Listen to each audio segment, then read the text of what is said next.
કેમ છો વિદ્યાર્થી ભાઈ બહેનો? કેપીસી ફિઝિક્સમાં આપનું હાર્દિક સ્વાગત છે. હું છું કિરણ પ્રજાપતિ.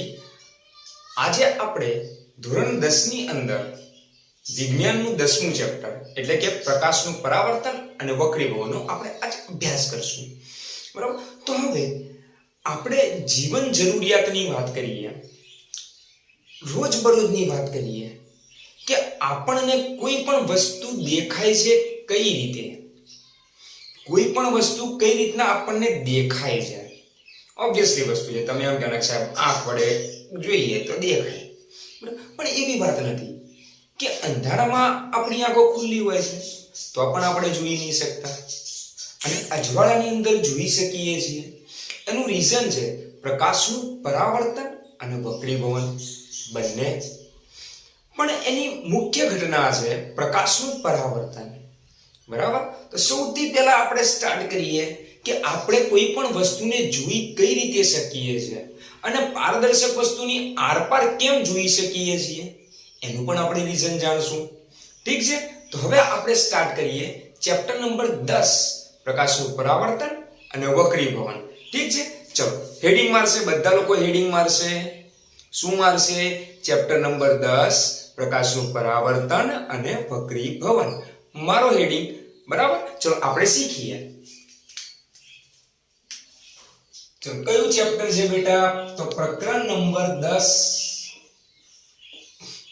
પ્રકરણ નંબર 10 છે પ્રકાશનું પરાવર્તન અને વક્રીભવન. તો પહેલો પોઈન્ટ છે આપણા માટે કે આપણે કોઈ પણ વસ્તુને જોઈ કેવી રીતે શકીએ. આપણે કોઈ પણ વસ્તુને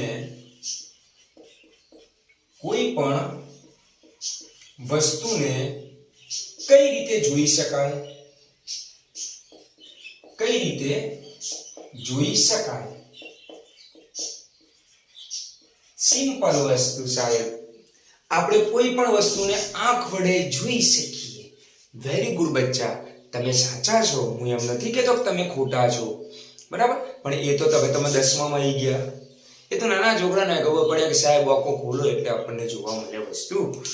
પણ માની લઈએ કે અહીંયા એક પોદળું છે,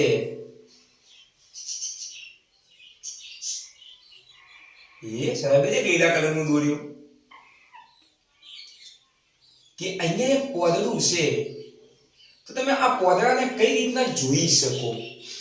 બરાબર? કઈ રીતના જોઈ શકો? ચલો અહીંયા તમે જો માની લો ચકાલાલ છે, અહીંયા ચકાલાલની ધીસ ઇઝ ધ ઓફ. ચકાલાલની આ ઓખ છે. ઓકે, ચલો this is the Bhamar uncle and this is the પોપણ. ઓકે, ચલો હવે આપણે કોઈ પણ વસ્તુ જોઈ શકવાનું રીઝન છે કે જ્યારે પ્રકાશ કોઈ પણ વસ્તુ ઉપર પડે છે, કોઈ પણ વસ્તુ ઉપર પડે છે, આ પડ્યો, તો શું આપણે એ વસ્તુને જોઈ શકશું? ના, માત્ર પ્રકાશ પડવા ઉપરથી નથી જોઈ શકતા. પ્રકાશ એની ઉપર પડે છે અને એ જ રીતનો, એના આકારનો, એના રીતનો પ્રકાશ આપણી પરાવર્તન થઈ આપણી આંખમાં પ્રવેશે. પ્રકાશ પરાવર્તન થઈ આપણી આંખમાં પ્રવેશે ત્યારે આપણે એ વસ્તુને જોઈ શકીએ છીએ. ત્યારે એ વસ્તુને જોઈ શકીએ. તો એનું રીઝન શું આપશું બેટા આપણે? કે જ્યારે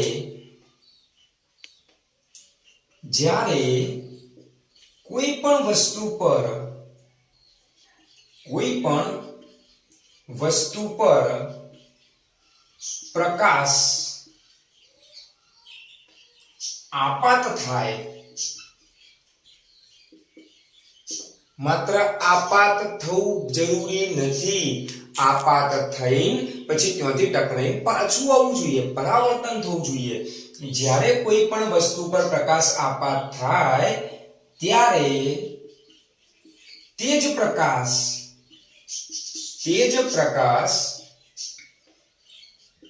પરાવર્તન થઈ આપણી આંખમાં પ્રવેશે,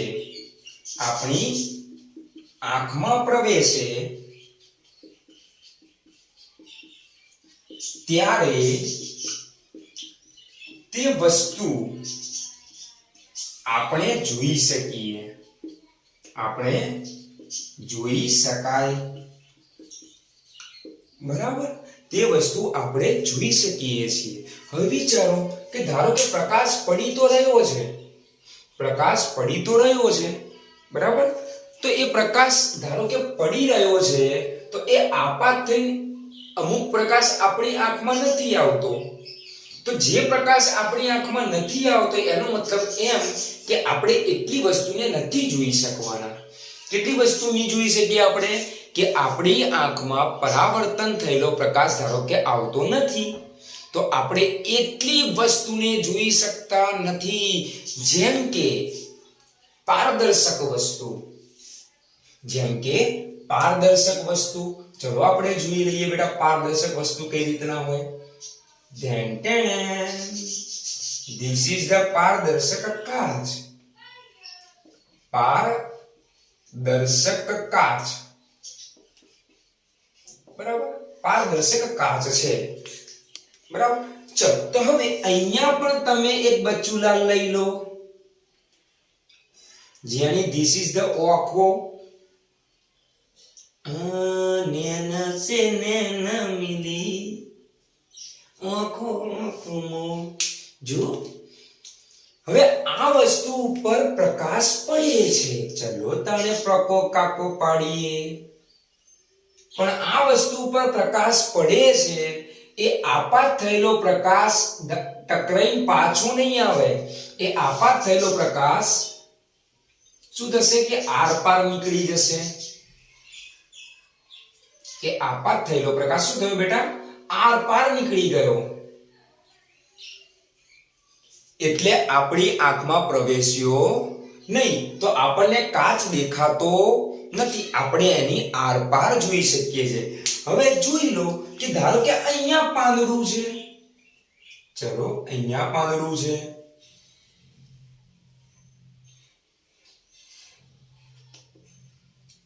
બરાબર સાહેબ, આ પોદડું અલગ, આ પોદડું અલગ, અલગ અલગ ઘરમાં અલગ અલગ પોદડા.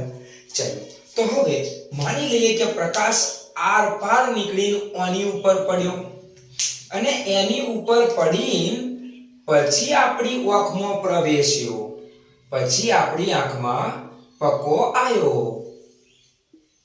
તો એનો મતલબ એમ કે પરાવર્તન કોના ઉપરથી થયું? તો પરાવર્તન કાચ ઉપરથી થયું નથી. કાચમાંથી તો આર પાર પ્રકાશ નીકળી ગયો, તો એમાંથી અથડાઈને પાછો આવ્યો નથી.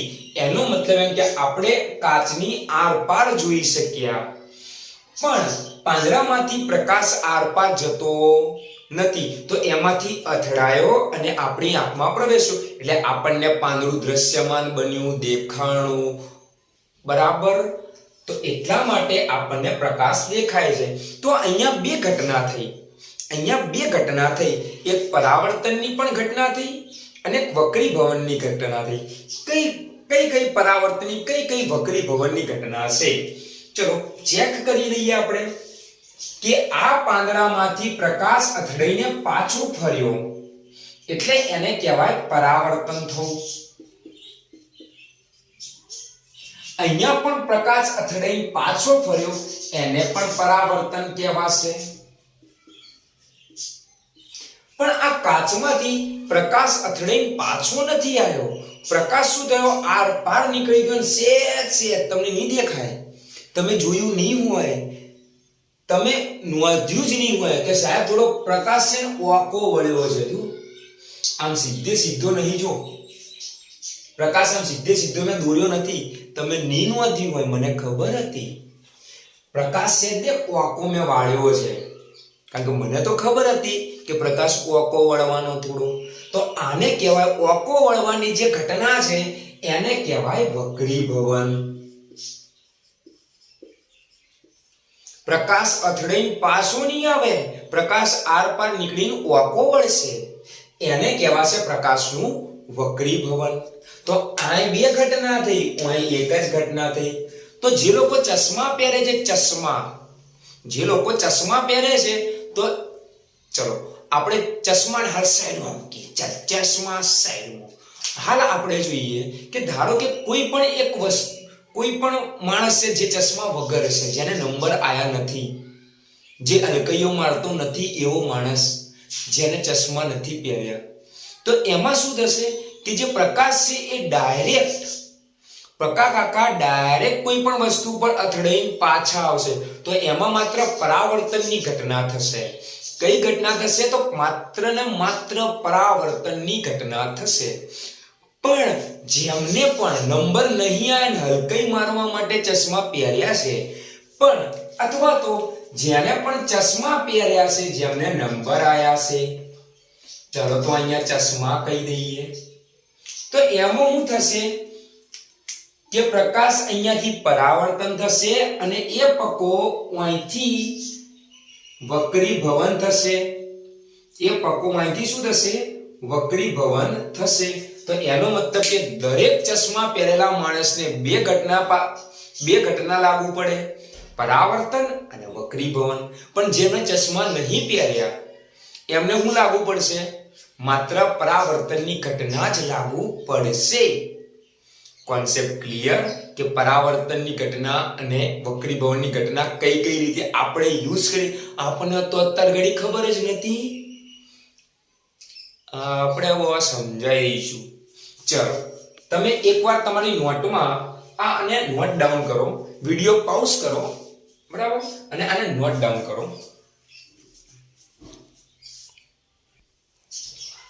ચલો તો વી આર બેક નવા ક્વેશ્ચન સાથે. ચલો તાણે જોઈ લઈએ કે હું કીધું બેટા કે નવો ટોપિક છે પરાવર્તન એટલે શું. પરાવર્તન એટલે શું કોને કહેવાશે? What is the reflection? Reflect થવું, પરાવર્તિત થવું, પાછું આવવું, એને કહેવાય પરાવર્તન. જેમ કે કોઈ એક સપાટી છે, દેખાય છે બેટા લાલ રંગ, ये लाल रंग दिखता है ना सबको? ओके, तो आ છે એક સપાટી, કેવી પડે? અપારદર્શક. કેવી સપાટી? અપારદર્શક. કેમ? કારણ કે આપણે પરાવર્તનની ઘટના જોઈએ છે. જો વક્રીભવનની ઘટના જોઈતી હોત તો આપણે કઈ સપાટી લેત હોય? પારદર્શક. યસ. ચલો ત્રણ જોઈએ કે આ એક સપાટી છે જેની ઉપર પક્કા કાકા અહીં આયા. ધીસ ઇઝ ધ પ્રકાશનું આપાત કિરણ. આવું થાય છે અહીં પડે છે કે પ્રકાશ આવે છે, તો આવતો જે પ્રકાશ હોય, ઉપર પડતો જે પ્રકાશ હોય, દબાઈ નાખતો જે પ્રકાશ હોય, એને કહેવાય આપાત પ્રકાશ. અને એના આ નાના વિકિરણો, મારું નામ છે કિરણ પ્રજાપતિ, તો એવા નાના વિકિરણો માટે આને બોલાય આપાત વિકિરણ અથવા તો આપાત કિરણ. શું બોલાશે આને? આપાત વિકિરણો બોલાશે, આપાત કિરણો બોલાશે કે જે પડે છે એની ઉપર. ઠીક છે, તો જે વિકિરણો ધારો કે આની ઉપર આપાત થયા, હવે સપાટી કેવી છે બેટા? અપારદર્શક. કેવી છે? અપારદર્શક. એટલે આર પાર વિકિરણને જવા દેશે નહીં. તો આર પાર જવા નહીં દે તો આ શું કરશે કે પ્રકાશના જે વિકિરણો છે એને પાછા ધકેલશે કે ભાઈ તું અહીંથી નીકળ. અબે નીકળ રે, ચાલ અહીંથી નીકળ, ચાલ તુંય નીકળ, યાર તુંય નીકળ અહીંથી. બરાબર? તો આ જે પાછા પડતા જે વિકિરણો છે એને કયા વિકિરણો કહેવાય? તો પાછા પડતા જે વિકિરણો છે એને નામ આપ્યું પરાવર્તિત કિરણ. પરાવર્તિત કિરણ. શું નામ આપ્યું એને બેટા? પરાવર્તિત કિરણ નામ આપ્યું. તો આ આખી જે ઘટના છે એને કહેવાય પરાવર્તન. કોનું? પ્રકાશનું. કોનું? પ્રકાશનું. તારું નહીં, મારું નહીં, કોઈનું નહીં, પપ્પાનું નહીં, મમ્મીનું નહીં, પ્રકાશનું પરાવર્તન છે. ચલો તો હવે આની આપણે વ્યાખ્યા કે હવે આ આખી ઘટના કેવી થઈ તો ચલો જોઈ લઈએ આપણે કે જ્યારે પ્રકાશનું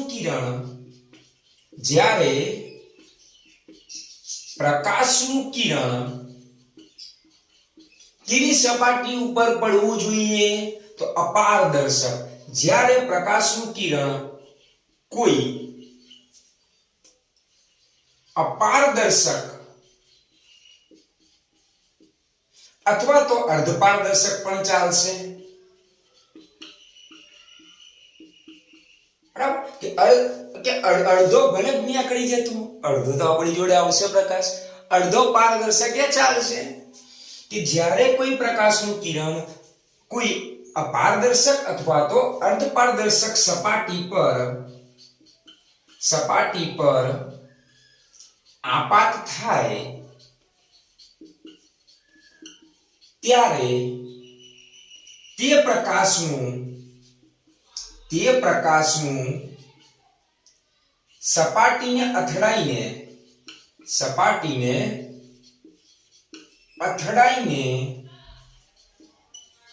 પાછા ફરવાની ઘટનાને શું કહેશું આપણે પરાવર્તન કહેવાય બરાબર કોને પરાવર્તન કહેવાય બેટા તો જ્યારે કોઈ પ્રકાશનું કિરણ અપારદર્શક અથવા તો અર્ધપારદર્શક સપાટી પર આપાત થાય છે ત્યારે એ સપાટી પરથી શું થાય એ પાછું ફરે છે ટકરાઈને પાછું ફરે છે બાઉન્સ બેક થાય છે ટકરાઈને પાછું ફરે છે તો આખી ઘટના છે એક આ કોઈ યંત્ર નથી તંત્ર નથી કે મંત્ર નથી કે કોઈ વિકિરણ નહીં કોઈ સપાટી નહીં આ આખી એક ઘટના છે તો આ ઘટનાને બોલવામાં આવે પ્રકાશનું પરાવર્તન પ્રકાશ અથડાયો અને પાછો ફર્યો આખી ઘટનાને કહેવાય પ્રકાશનું પરાવર્તન હવે પરાવર્તનના અમુક નિયમો છે કે પરાવર્તન કેવું હશે પરાવર્તન થાય છે તો એની પાછળ કયા કયા ઘટકો કામ કરે છે તો એને કહેવાય પ્રકાશના પરાવર્તનના અમુક નિયમો બરાબર કારણ કે આપણને એક ખ્યાલ પડ્યો કે પ્રકાશનું પરાવર્તન કોને કહેવાય પણ સંપૂર્ણ માહિતી મેળવી તો આપણે સ્ટેપ બાય સ્ટેપ જવું પડશે બરાબર જીવનની અંદર તમે જેમ આગળ વધો છો સ્ટેપ બાય સ્ટેપ પહેલું ધોરણ ભણ્યા બીજું ધોરણ ભણ્યા ત્રીજું ભણ્યા સ્ટેપ બાય સ્ટેપ ભણવો છો એ જ રીતે કોઈ પણ ચેપ્ટરમાં આપણે સ્ટેપ બાય સ્ટેપ આગળ વધશું બરાબર એકદમ સાહેબ આપણે તો પરાવર્તન ભણી ગયા ને હવે સાહેબ પરીક્ષા ભણાઈ દો ડાયરેક્ટ એવું ન થાય બેટા એના માટે તમારે સ્ટેપ બાય સ્ટેપ ભણવું પડે જીવનમાં હંમેશા સ્ટેપ બાય સ્ટેપ આગળ વધો તો જ એ ગત્યનું છે એ લોંગ ટાઈમ સુધી તમને કામમાં આવશે પણ જેમને હાલ જ નોકરી ચાલુ કરી છે ને હાલ જ લાખ રૂપિયા પગાર ને 1.5 લાખ રૂપિયા પગાર મહિનાનો લઈ લેવો છે એ ચાલે જ નહીં એના માટે પહેલા ભણવું પડે સ્ટેપ બાય સ્ટેપ ડાયરેક્ટ કોઈ નું આલે અને જો કોઈ આલે ડાયરેક્ટ તો એનો મતલબ કે તમે ખોટા રસ્તે જઈ રહ્યા છો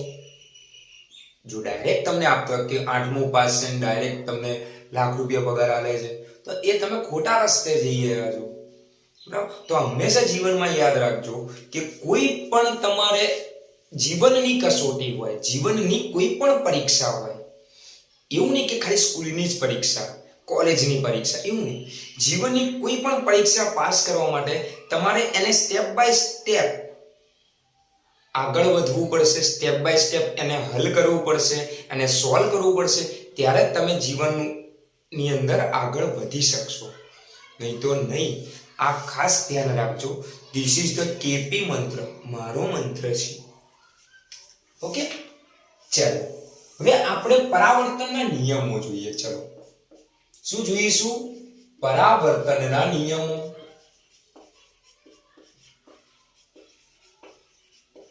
તો શું છે પરાવર્તનના નિયમો તો એની પહેલા આપણે અમુક કન્ડિશનો જોવી પડશે અમુક કન્ડિશન જોવી પડશે સાહેબ દેખાડો કન્ડિશન દેખાડો અમુક તો આ હું છે તો આને કહેવાય સમતલ લીસી સપાટ જે કહેવું હોય, પણ અપારદર્શક સપાટી, અપારદર્શક સપાટી. સમતલ ગણો, લીસી ગણો, સીધી ગણો, જે ગણવું હોય તમારે ગણો. ચીકણી સપાટી ના ગણતા, વિકિરણ ચોટી જાય. બરાબર. ચલો, તો આ એક વિકિરણ આવ્યું. तो आज आवे छे ए विकिरण ने આપણે શું નામ આપશું? इस विकिरण को मैं क्या नाम दूं? उसको नाम दिया है आपात किरण. શું નામ આપ્યું છે? આપાત કિરણ. અને અહીંયાથી જે બહાર નીકળશે એ નીકળ્યું, પાછું ફર્યું, તો પાછું ફરેલું વિકિરણ શું કહેવાય? પરાવર્તિત કિરણ. પાછા ફરેલા વિકિરણને શું કહેશું? પરાવર્તિત કિરણ. અને આ જે પોઈન્ટ છે જ્યાં આગળ પ્રકાશ આપાત થયો છે, જે પોઈન્ટ આગળ આપાત થયો એ પોઈન્ટને કહેવાશે એનું આપાત બિંદુ. શું કહેવાય એને? આપાત બિંદુ, ઇન્સિડન્ટ પોઈન્ટ. આપાત બિંદુ બોલવામાં કે જ્યાં આગળ એ આપાત થયો છે, જ્યાં આગળ શું થયો છે બેટા? આપાત થયો છે, માટે એને કહેવાય આપાત બિંદુ. અને એ બિંદુમાંથી આ જે સપાટી છે, આ જે સપાટી દોરી છે આપણે એને એ 90 અંશના ખૂણે એક હું લંબ દોર દઉં. 90 અંશના ખૂણે એક ખાલી એમને બસ જાણવા ખાતર, મારા ખાતર, પ્લીઝ મારા ખાતર. એ સપાટી કોઈ પણ સપાટી અને લંબ દિશામાં એક કાલ્પનિક રેખા તમે બહાર કાઢો જેને બોલાશે એનો લંબ. આપાત બિંદુનો લંબ બોલાશે. શું બોલાશે બેટા? આપાત બિંદુનો લંબ. होतो नहीं, ये होता नहीं है, लेकिन अपने को दौड़ना पड़ता है. ओके, होता नहीं, दौड़ना पड़ता है. क्यों दौड़ना पड़ता है तो अभी दिखाता हूं. चलो, तो आपात किरण અને લંબ વચ્ચે બનતો જે ખૂણો છે, this is the ખૂણો. એ ખૂણાને કહેવાય આપાત કોણ. શું કહેશું એને? આપાત કોણ. કોની કોની વચ્ચે બનતો ખૂણો? તો લંબ અને આપાત કિરણ વચ્ચે બનતો ખૂણો આપાત કોણ છે. એ જ રીતે પરાવર્તિત કિરણ અને લંબ વચ્ચે બનતો ખૂણોને કહેવાશે પરાવર્તન કોણ. બરાબર. તો આ શું છે કે થીટા આઈ શું છે? તો થીટા આઈ ને કહેવાશે આપાત કોણ. શું કહેવાય બેટા એને? આપાત કોણ કહેવાય. અને આ જે થીટા આર છે, ખૂણા માટે સંજ્ઞા વાપરીએ છીએ થીટા.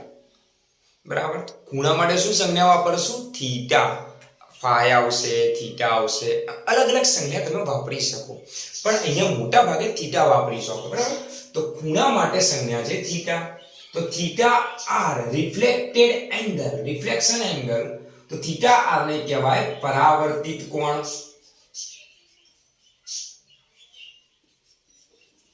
भाया हमारा इंग्लिश बहुत बढ़िया नहीं है, इसलिए मैं थोड़ा थोड़ा इंग्लिश बोलूंगा, आपको समझ लेने का हो. चलो, तो परावर्तन હવે નિયમો જોઈએ. ચલો, આ તો ઘટનાઓ થઈ, આ એના ભાગ થયા. પ્રકાશના પરાવર્તનના અંગો કહેવાય આને.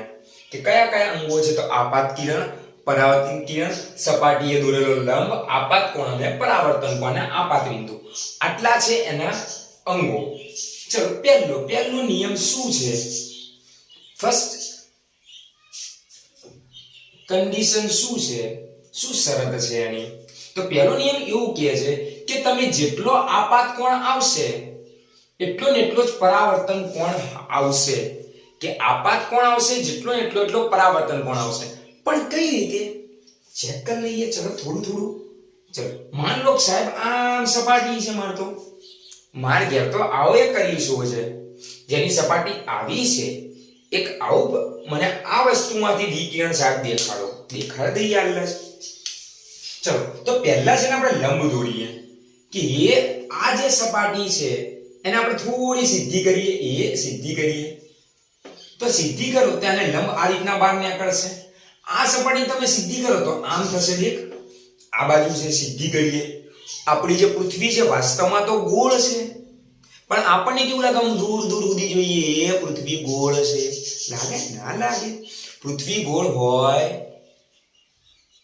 જ હોય, પૃથ્વી ગોળ જ છે, પણ આપણને લાગતી નહીં. એનું કારણ છે કે આપણે પૃથ્વી કરતા ઈતું નાના એટલા માટે આપણને પૃથ્વી કી લાગે? સીધી લાગે છે. તો એનો મતલબ કે ગોળાઈનો એક નાનો ભાગ સીધો હોવો જોઈએ, ભલે ગોળ રહ્યો પણ એનો નાનો ભાગ તો સીધો હશે ને.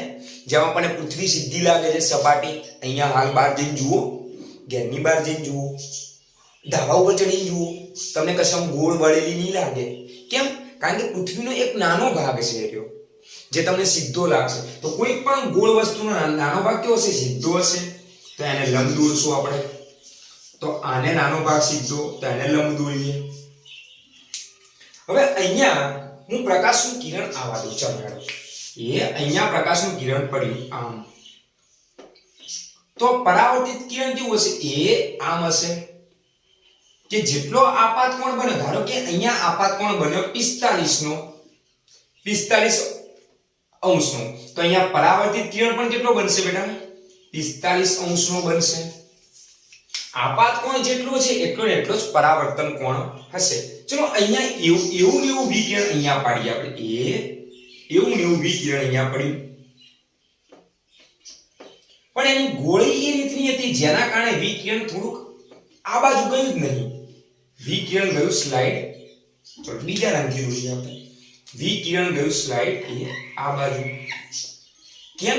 કારણ કે સપાટી એની એવી રીતે ના છે, બરાબર? તો એનો મતલબ કે આનો આપાત કોણ જે છે એ જ આનો પરાવર્તન કોણ છે. માન લે આનો આપાત કોણ 10 અંશ છે, તો પરાવર્તન કોણ પણ કેટલો થશે? 10 અંશ થશે. હવે આનો આપાત કોણ જોઈએ, ચલો કે એ આવું જ વિકિરણ અહીંયા આવવા દો. આવું જ વિકિરણ હું અહીંયા આવવા દો.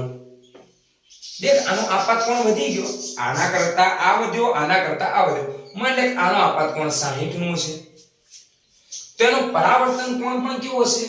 60 નો જ હશે.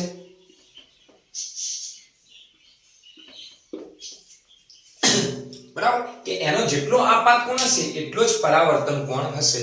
તમે ખાલી જસ્ટ કે કોઈ પણ સીધી સપાટીએ ખાલી દડો અથડાવજો. સીધી સપાટી ઉપર તમે દડો અથડાવજો, તો સીધી સપાટી ઉપર જેટલી વાર દડા અથડાવશો ને બધા દડા કઈ સાઈડ આવશે? એના એ જ કોણે પાછા આવશે, એના એ જ ખૂણે પાછા આવશે. પણ ધારો કે તમને તમારા ઘેર આવી સપાટી છે, ખરબચડી આવી સપાટી છે, તો આવી જે સપાટી છે એમાં તમે આ રીતના બધા દડા અથડાવો. ચલો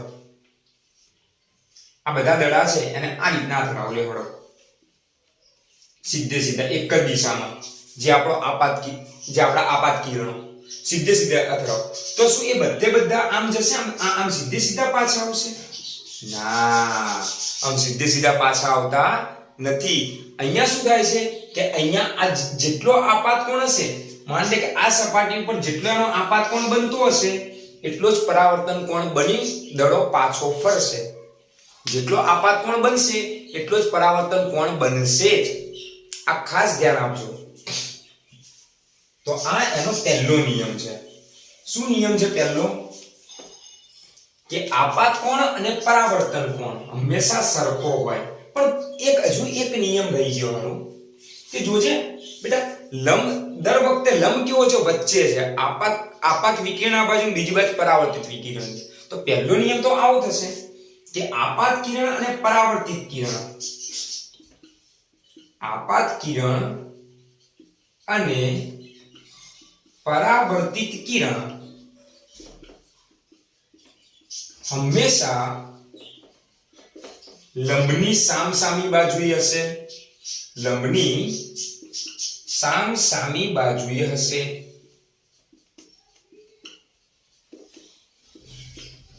શું હોય બેટા? કે આપાત કિરણ અને પરાવર્તિત કિરણ, આપાત કિરણ પરાવર્તિત કિરણ, આપાત કિરણ પરાવર્તિત કિરણ. આ જે લંબ દોર્યો છે એની બે સાઈડ હશે. કોઈ દર એવું નહીં હોય કે આપાત કિરણ આ બાજુ, લંબની એ જ બાજુ તમને પરાવર્તિત કિરણ મળે. એવું કોઈ દિવસે નહીં હોય. એવું કોઈ જ દિવસે હશે નહીં કે લંબ એકદમ વચ્ચે છે, એક બાજુ આપાત કિરણ છે, બીજી બાજુ પરાવર્તિત કિરણ હશે. બીજું આર્યું હજી કીધું એ પ્રમાણે કે આપાત કોણ અને પરાવર્તન કોણ, આપાત કોણ અને પરાવર્તન કોણ હંમેશા સમાન જ હોય. જેટલો આપાત કોણ હશે એટલો જ પરાવર્તન કોણ હશે. હશે. જય માતાજી. હશે. એના પછી ત્રીજો પોઈન્ટ જોજે બેટા. આમાં જો અહીંયા શું થયું કે આપાત કિરણ ઉપરની સાઈડ, પરાવર્તિત કિરણ ઉપરની સાઈડ, લંબ પણ ઉપરની સાઈડ, એટલે બધું એક જ સાઈડ છે. એટલે આપાત કિરણ, પરાવર્તિત કિરણ અને લંબ ત્રણ જે સપાટી છે એની એક જ બાજુએ છે. બીજી બાજુ કશું જ નહીં આવ્યું. બીજી બાજુ આવે તો એનો મતલબ શું થઈ ગયો? વક્રીભવન. જો બીજી બાજુ કઈ પણ વસ્તુ આવે એનો શું કહેવાય? વક્રીભવન થઈ ગયું. એ પરાવર્તનમાં હવે આવશે નહીં. તો એક સપાટીની બધું એક જ બાજુએ હોય એને પરાવર્તન કહીશું. તો એનો મતલબ ત્રીજો પોઈન્ટ એવો થયો કે આપાત કિરણ, પરાવર્તિત કિરણ અને સપાટીએ દોરેલો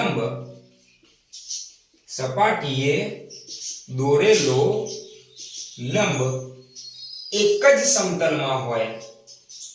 એક જ સમતલમાં હોય, એક જ તરફ હશે. બરાબર? કે આપાત કિરણ, પરાવર્તિત કિરણ અને સપાટી દોરેલો લંબ ત્રણે એક જ બાજુ, સપાટીની એક જ બાજુ છે. બીજી બાજુ કશું આવ્યું હશે નહીં. ચલો ફટાફટ પોઝ કરો અને આ કમ્પ્લીટ નોંધ લો. સ્ક્રીનશોટ પાડો.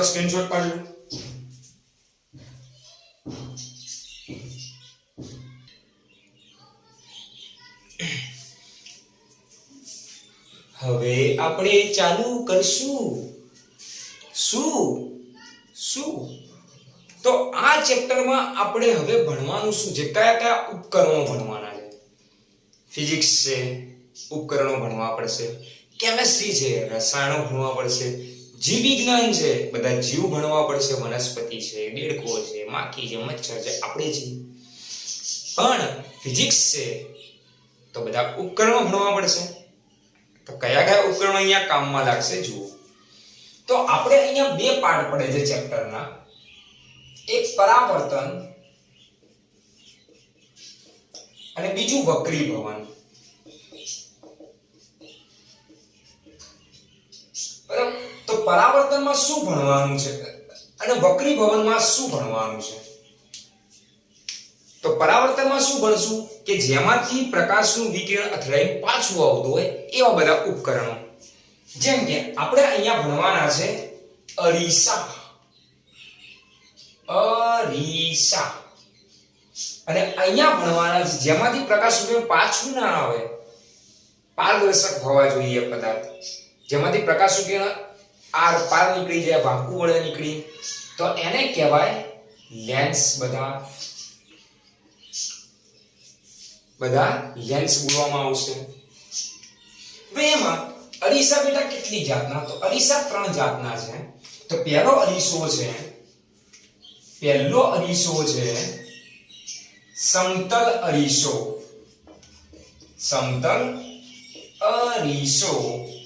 એમ લેન્સ પણ છે પહેલો સમતલ લેન્સ.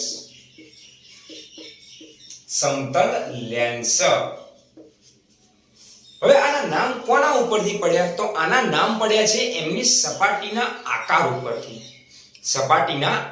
ઉપરથી. સમતલ એટલે સીધું. તો જેની સપાટી એકદમ સીધી છે એને સમતલ બોલવામાં આવશે. તો અરીસામાં શું કે આપણા ઘેર જે અરીસો હોય એ આપણને એકદમ સીધો લાગતો હોય. બરાબર? પછી અમુક જે બારીના કાચ છે એ પણ સીધા જ હશે. બરાબર? તો બારીના કાચ છે સીધા હશે, જેમાંથી તમે આર પાર જોઈ શકશો. જેમાંથી તમે શું જતું હોય કે પ્રકાશનું વિકિરણ આર પાર નીકળી જતું હોય.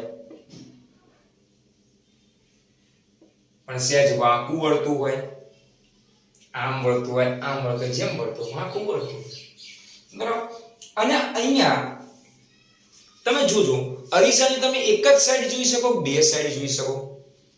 અરીસાની એ તમે એક જ બાજુથી જોઈ શકશો. બીજી બાજુ કદાચ જોશો તમારો જે અરીસો છે એ કોઈ ફ્રેમની અંદર ના હોય, એકલો ખાલી એક અરીસો હોય, કાચ એકલો અરીસો એની અંદર જોજો તમે કે પાછળ છે ને અલગ અલગ જાતના રંગ કરેલા હોય, પણ ડાયરેક્ટ રંગ નથી કરવામાં આવતો. જો ડાયરેક્ટ રંગ કરે શું થઈ જાય કે આપણને અંદર રંગ જ દેખાય. એના એની ઉપર જે સિલ્વર કલર ચડાવવામાં આવે, સિલ્વર કોટિંગ જેને બોલાય, સિલ્વર કોટિંગ. અને સિલ્વર કોટિંગ ઉખડી ના જાય એના માટે પાછો કલર કરવામાં આવે, બરાબર. તો એ જે સિલ્વર કોટિંગ છે, જે બાજુ આપણને આપણું મોં દેખાવાનું નથી એ બાજુના ભાગને આપણે હંમેશા આ રીતના રૂવાટી ઉગ્યું હોય ને એ રીતના આપણે દેખાડશું, જે કોટા ઉગ્યા હોય ને એ રીતના દેખાડશું, બરાબર. કે આ બાજુ કોટા ઉગેલા છે એનો મતલબ કે આપણને એ બાજુ મોં દેખાવાનું નથી. મોં કઈ બાજુ દેખાશે? આ બાજુ. તો એને શું બોલવામાં આવે? એ સપાટીને કહેવાય પરાવર્તક સપાટી. શું બોલાશે? પરાવર્તક સપાટી. જ્યાંથી પ્રકાશનું કિરણ પરાવર્તિત થશે, જ્યાં આગળ આપણું મોં દેખાશે, જ્યાં આગળ આપણું પ્રતિબિંબ દેખાશે. જ્યારે લેન્સમાં આપણું પ્રતિબિંબ દેખાતું નથી, આ બાજુ ઊભેલા વ્યક્તિનું પ્રતિબિંબ દેખાશે આપણને, બરાબર. આપણું નહીં દેખાય, લેન્સ છે, ચશ્મા છે, ચશ્મામાં આપણી આંખો દેખાય? ના દેખાય, સામે वाला नहीं देखाय. सामने वाले की आंखों में देखो आपको दर्द नजर आएगा, सामने वाले की आंखों में देखो आपको खुशी नजर आएगी. ये नहीं આવે खुशी, સાહેબ ખુશી તો મારા બાજુમાં રહે છે, એ નહીં આવે. જુઓ તો એક જે સમતલ અરીસો અને એક જે સમતલ લેન્સ, જેની સપાટી કી હોય એકદમ સીધી હોય, જે અરીસાની સપાટી એકદમ સીધી હોય, સમતલ હોય, સુરેખ હોય એને કહેવાય સમતલ અરીસો. જે લેન્સની બે સપાટી, અહીંયા બે સપાટી છે લેન્સની, એક આડી ને એક આડી, જે લેન્સની બંને સપાટી સીધી હોય, સમતલ હોય, સુરેખ હોય એને કહેવાય સમતલ લેન્સ. એના પછી વળેલા લેન્સ જોઈએ, વળેલા અરીસા જોઈએ. તો બીજો છે અંતર્ગોળ અરીસો. અંતર્ગોળ અરીસો અને એ જ રીતના લેન્સ, અંતર્ગોળ લેન્સ, અંતર્ગોળ લેન્સ, અંતર્ગોળ અરીસો અને એ જ રીતે અંતર્ગોળ લેન્સ, બરાબર. ચલો જોઈએ અંતર્ગોળ અરીસો કેવો હોય. તો અંતર્ગોળ અરીસો આમ વળેલો હશે, આ પણ વળેલો હશે,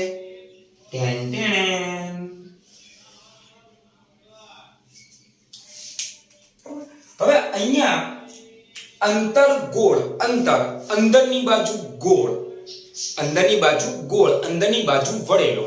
देखो लेंस, देखो लेंस ની સપાટી સીધી છે, અહીંયા સુધી એ જ સપાટી અંદરની બાજુ વળી ગઈ, માટે એને કહેવાય અંતર્ગોળ લેન્સ. પણ અહીંયા તો હારી આ બાજુ સપાટી ઉપસેલી છે, બહાર નીકળેલી છે, બરાબર. જેમ લોકોના પેટ બહાર નીકળે એમ આ સપાટી બહાર નીકળી છે, બરાબર. ડાયટિંગ કરતા નહીં, આપણી જે સપાટી છે એકદમ સમતલ અરીસા જેવી છે, બીજા લોકોની આવી રીતે બહાર નીકળી હશે. અમુક જીરો ફિગર વાળા હશે જેમને અંદરની બાજુ વળી ગઈ હશે. ચાલો, તો અહીંયા હવે સિલ્વર કોટિંગ ક્યાં કરવામાં આવ્યું છે? તો આ બાજુની સપાટીમાં.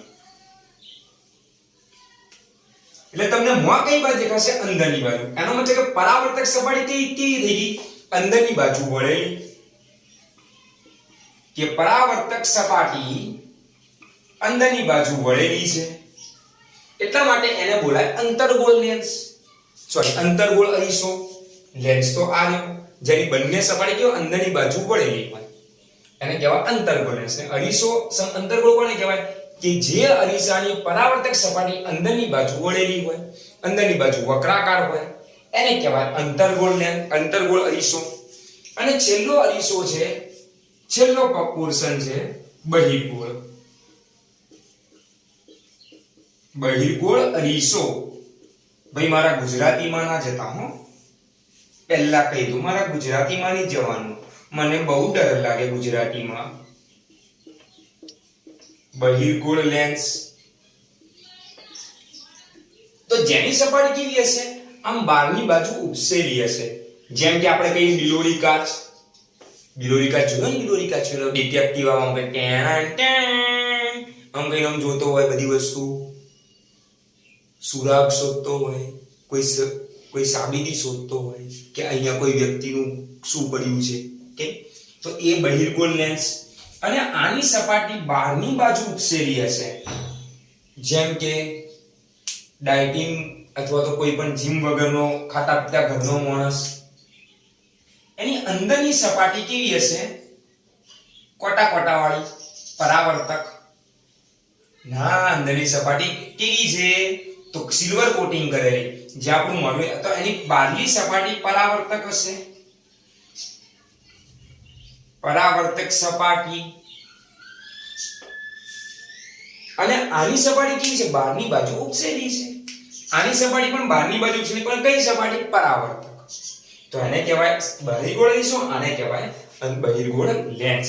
તો આ છે લેન્સ અને અરીસો. આ હતા લેન્સ અને અરીસાની વાત. ચલો ફટાફટ નોટ કરી દેશો.